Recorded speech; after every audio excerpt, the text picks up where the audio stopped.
Krista Mayuri's 68-year-old mother was having memory problems and her walk was different. Then she fell. I remember falling, and I thought maybe I'd had a stroke. She would tell me something, and then she could tell by my face, and she'd say, "I've already told you that, haven't I?" The problem was adult hydrocephalus, an underdiagnosed but treatable condition among patients 60 to 80 years old. It's caused by extra spinal fluid in the brain. The spinal fluid normally is made and recirculates and reabsorbs on a daily basis, as much fluid as in a can of Coke. Sarah Falk is a neurosurgeon who says symptoms for this condition are easy to confuse with normal signs of aging.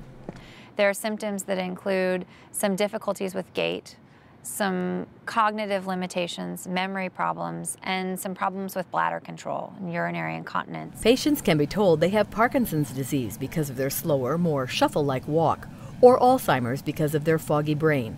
That's what happened to Krista's mother. I was very upset when he said I had Alzheimer's. I remember thinking it was awful.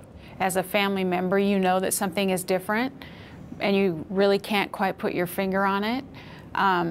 But with Mom, it was the different things all at the same time. It was the memory, the difficulty walking, and then the urine control. An MRI showed extra fluid in Judy Russell's brain.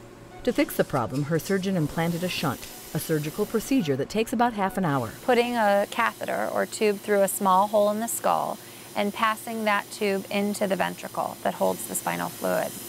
And then that tube is attached to a valve that helps control the amount of fluid that's drained, and the extra fluid that isn't getting reabsorbed properly is drained into the abdomen where it gets reabsorbed. I think overall I'm much, much better. Post-surgery, physical therapy helps with balance and walking, but improvements to memory and bladder control can be less predictable. In Seattle, this is Melanie Granforce.